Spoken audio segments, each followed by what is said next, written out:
नमस्कार, स्वागत है आपका उत्तराखंड खबरनामा न्यूज में। धर्मनगरी हरिद्वार के बहादुराबाद थाना क्षेत्र स्थित पतंजलि योग पीठ में योग गुरु बाबा रामदेव और आचार्य बालकृष्ण ने 72वें गणतंत्र दिवस के मौके पर राष्ट्रीय ध्वज तिरंगा फहराया। पतंजलि योग पीठ स्थित 108 फुट के राष्ट्रीय ध्वज को फहराते समय आयोजित किए गए कार्यक्रम में बड़ी संख्या में योग गुरु बाबा रामदेव के अनुयायी, पतंजलि का स्टाफ और स्कूली छात्र छात्राएं, सभी धर्मों के धर्मगुरु मौजूद रहे। इस दौरान कई सांस्कृतिक कार्यक्रम भी प्रस्तुत किए गए। वहीं इस दौरान बाबा रामदेव ने पश्चिम बंगाल की मुख्यमंत्री ममता बनर्जी को सलाह दी, अगर वे अपनी सत्ता बचाना चाहती हैं तो वे राम और कृष्ण को भी उतना ही महत्व दें जितना वे इस्लाम को देती हैं। बाबा रामदेव ने गणतंत्र दिवस के मौके पर किसान और सरकार के बीच चल रहे गतिरोध को खत्म करने के लिए भगवान से प्रार्थना की और इस गतिरोध को खत्म करने के लिए सरकार से आह्वान भी किया। एक तरफ हमें ड्रग माफियाओं के षड्यंत्र से इस देश को जहां बचाना है, योग, आयुर्वेद और प्राकृतिक चिकित्सा का, स्वदेशी का वो विकल्प देकर के भारत को आत्मनिर्भर बनाना है, जिससे कि 1,98,08,53,120 वर्ष पुरानी हमारी सांस्कृतिक जो विरासत है वह पूरे विश्व में पुनः प्रतिष्ठापित हो पाए। पतंजलि का बहुत बड़ा संकल्प है योग, आयुर्वेद और स्वदेशी की क्रांति के बाद शिक्षा क्रांति का। भारतीय शिक्षा बोर्ड का गठन हो चुका है और 1835 में मैकाले ने जो इंडियन एजुकेशन एक्ट बना करके भारत की अध्यात्म पर आधारित शिक्षा व्यवस्था को ध्वस्त किया था। हम सनातन और नूतन का संगम करके एक तरफ संस्कृत अनिवार्य होगी, हमारी संस्कृति, हमारा योग और अध्यात्म बच्चे उसमें शिक्षित दीक्षित होंगे, तो दूसरी तरफ हम modern science, technology, innovation, invention और जितनी भी वर्ल्ड की भाषा है उन सबको सम्मान देंगे, लेकिन अपनी संस्कृति, अपना वतन, उसको हम सबसे ऊपर रखेंगे।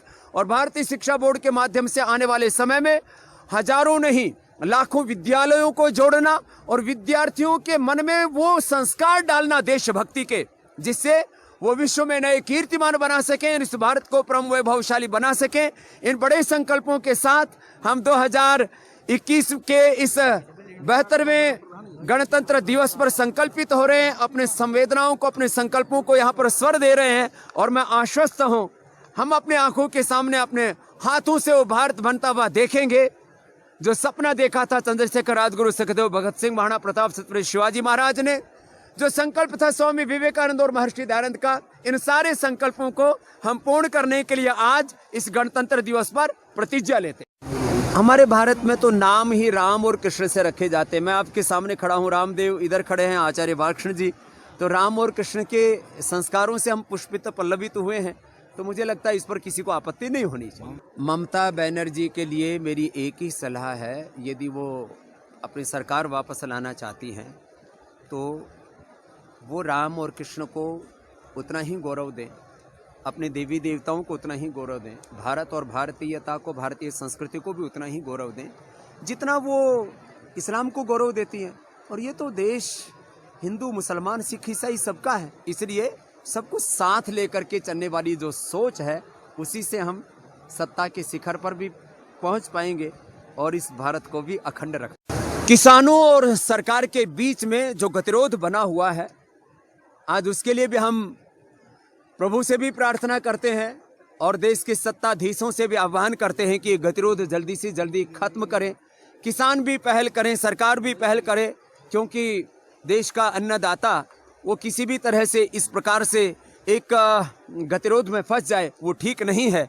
और किसानों का हित करने के लिए पतंजलि योगपीठ अपनी तरफ से भी जो पुरुषार्थ कर सकते हैं, हम कृषि से लेकर के एडिबल ऑयल से लेकर के, हमने ऑयल पाम मिशन के लिए प्रधानमंत्री जी से आग्रह किया है कि करीब 2 लाख करोड़ रुपए से ज़्यादा की मुद्रा विदेश में चली जाती है ऑयल पाम और सोयाबीन और तमाम तरह के ऑयल्स में। हम दालों में, खाद्यान्नों में, गन्ने माने चीनी में, इन सब में तो आत्मनिर्भर बन गए, लेकिन खाद्य तेलों में भी आत्मनिर्भर नहीं है। उस दिशा में भी करीब 5 लाख किसानों को जोड़ करके हम इस देश का 2 से 2.5 लाख करोड़ रुपए बचाने के लिए एक बड़ा उद्यम करने वाले। हरिद्वार से उत्तराखंड खबरनामा न्यूज की रिपोर्ट।